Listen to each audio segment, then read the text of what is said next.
saja sahabat properti ini, apa tidak hancur dan tidak rusak, apa kita tidak pening kali ya, frustasi loh. Nah, bagaimana kita menyiasati dan apa sih langkah-langkah, apa sih yang dimaui bank itu, seperti apa calon customernya, dan bagaimana kita menyiasati. Ternyata kami telah menemukan solusi ya sahabat properti. Kita sebelum menemukan calon customer kita ke bank, kita harus jadi analis bank. Nah, ini yang akan kita bahas. Oke, apa sih yang dipertanyakan oleh bank kepada calon customer kita? Oke, ini sangat penting sahabat. Oke, ikuti terus ya video berikut ini. Ini yang penting yang perlu Anda ketahui. Salam properti. Oke, sahabat properti, kita akan bahas yang ini yang penting ya. Tip cara lolos Oke, kita lanjut ya. Oke. Tip cara lolos interview bank. Bagaimana calon KPR perumahan subsidi ini? Jadi begini sahabat, calon perumahan KPR perumahan subsidi ini banyak sekali yang kadang-kadang yang kita ajukan perbankan itu tidak lolos. Nah, ini bagaimana caranya? Tip ini cocok bagi Anda yang ingin mengambil perumahan subsidi lewat cara KPR gitu ya. Ini khusus untuk Anda yang mengambil perumahan subsidi. Ini juga cocok untuk developer pemula dan juga cocok bagi Anda yang berniat mengambil perumahan subsidi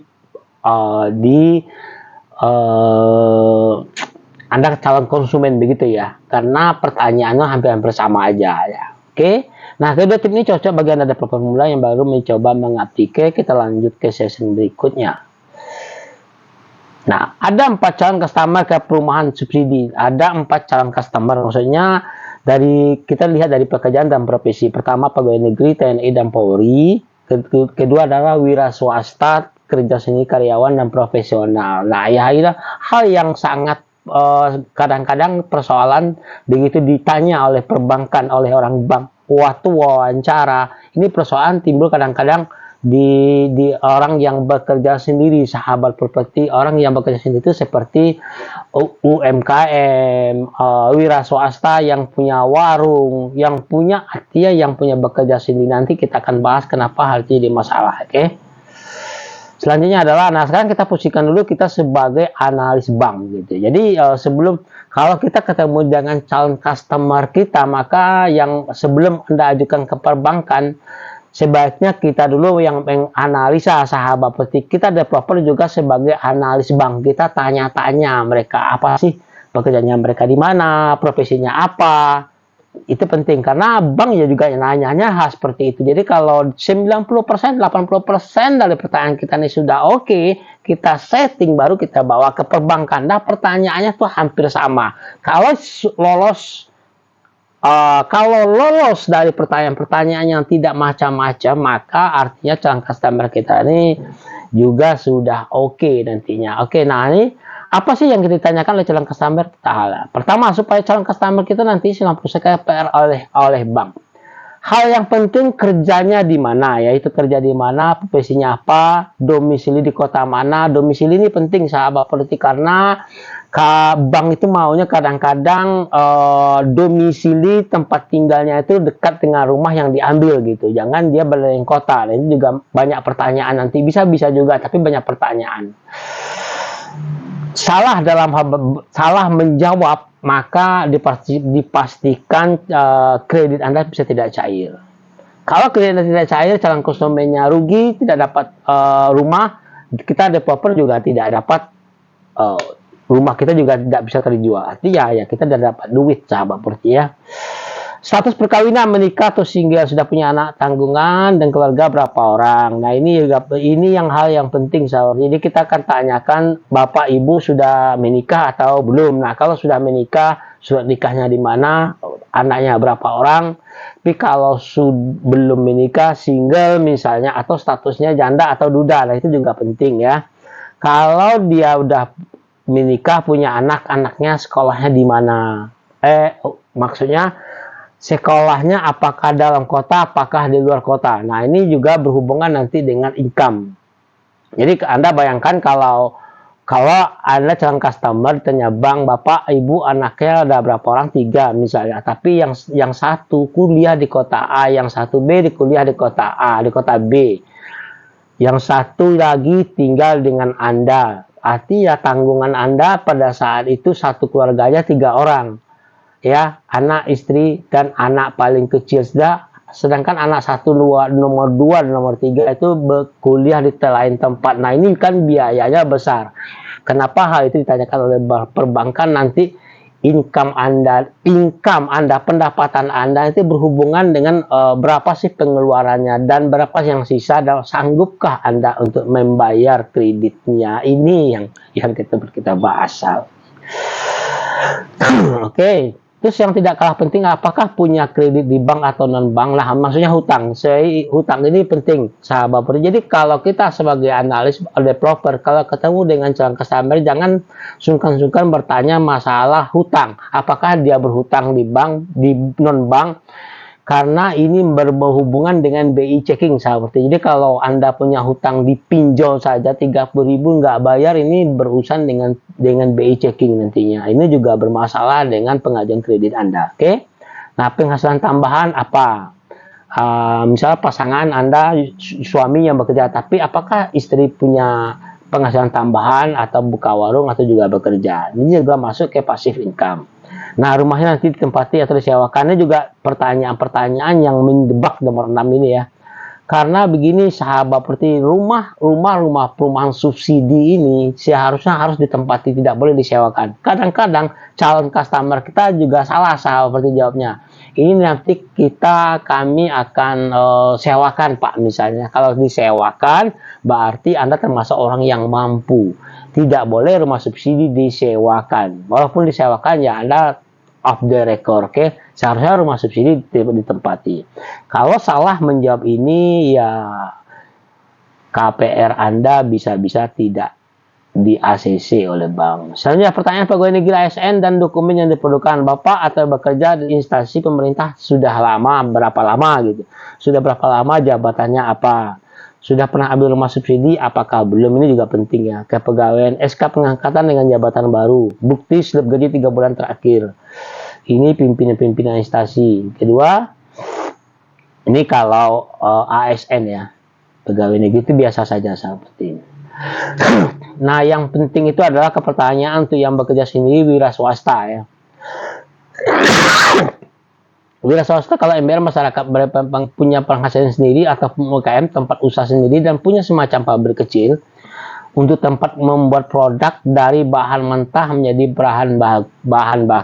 bahan mentah jadi bahan baku. Contoh produk-produk usaha kecil pengrajin ataupun tempe ya, ataupun pengrajin mebel. Nah, pengrajin mebel ini kan begini seperti bahan bakunya kan mebel ini kayu ya, dari kayu, papan atau segala macam lah. Nah, dari setelah jadi dia akan jual kemana? Nah, bank akan tanyakan hal itu sahabat politik. Bank biasanya akan tanya, Bapak Ibu kerjanya apa? Misalnya sebagai bisnis mebel, saya bikin sendiri mebel ke saya jual. Nah, bank akan tanya beli bahan bakunya di mana, harganya berapa.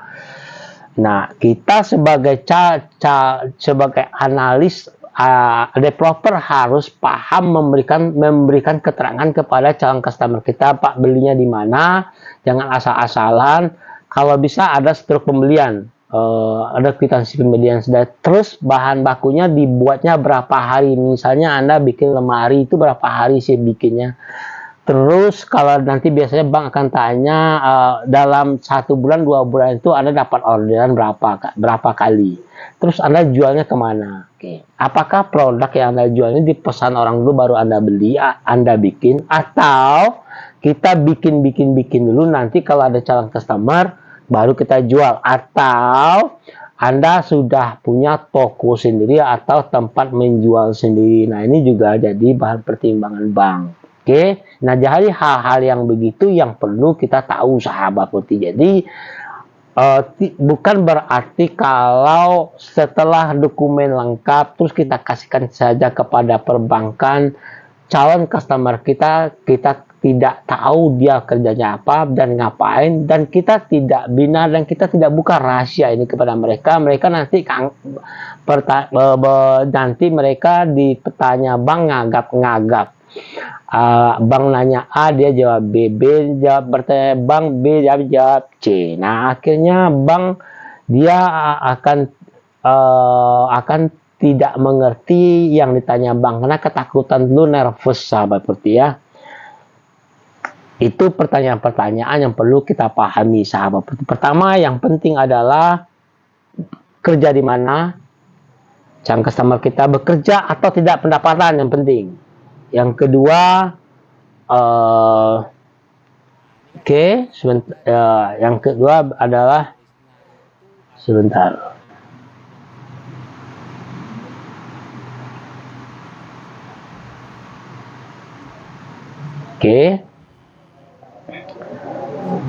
Calon customer yang penting, poin-poin pertama pertama ada pekerjaan. Nah, Anda bekerja pegawai negeri kah? Jadi ada 3 calon pegawai negeri, wira swasta, atau Anda karyawan. Nah, kalau Anda punya pendapatan, punya penghasilan, bekerjanya di mana?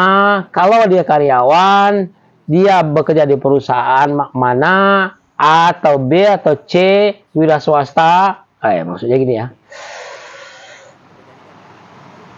Oke, jadi begini. Ini udah blank sahabat. Jadi kalau yang jelas kesimpulan cerita, kesimpulan pada hari ini bisa kita ambil kalau Anda punya calon customer, yang penting Anda tanyakan adalah dia bekerja di mana. Yang penting ada bekerja. Nah, kalau dia ada pekerjaan berarti ada pendapatan. Itu intinya sahabat. Jadi kalau ada pendapatan berarti dia bisa mengangsur kredit yang akan dia ambil dari perbankan nantinya, bulan ke bulannya. Terus yang penting kedua adalah tanyakan apakah Anda Bapak Ibu punya hutang di bank saat ini. Tuh. Dia kalau punya hutang, bagaimanakah pembayarannya? Pertanyaan apakah memang tidak boleh kalau kita punya hutang di bank lalu ngambil rumah subsidi? Sebenarnya boleh-boleh aja sahabat seperti. Tidak ada larangan, tapi yang penting itu harus cara bayarnya bagaimana, Andakah sering menunggak atau cara pelunasannya seperti apa ya. Yang kedua adalah status perkawinan. Yang selanjutnya ini tidak penting ya, status perkawinan. Yang penting adalah anaknya berapa orang. Jadi dalam hal ini sebenarnya intinya bisa kita ambil bahwa ternyata yang diperlukan bank itu adalah analisa pendapatan Anda harus lebih tinggi daripada pengeluaran, itu intinya. Tapi kalau pengeluaran Anda lebih tinggi daripada pendapatan, berarti kalau bank mengasihkan Anda kredit, dikhawatirkan Anda tidak akan mampu membayar kredit itu, makanya sering ditolak sahabat peti. Sudah itu usahakan menjawab jujur ya, apa adanya, jangan mengada-ada. Jadi kalau Anda seorang bekerja di karyawan swasta, kalau Anda bekerjanya, usahakan bekerja tuh minimal 2 tahun ya. Jadi yang ini boleh juga di counter sedikit. Misalnya ada calon customer kita karyawan tapi baru bekerja 1 tahun. Nah, jangan juga ya Anda bilang 1 tahun, tapi minimal 2 tahun ya. Minimal 2 tahun Anda bilang. Oke. Selanjutnya sebenarnya banyak lagi sahabat. Jadi Anda kalau ada pertanyaan silakan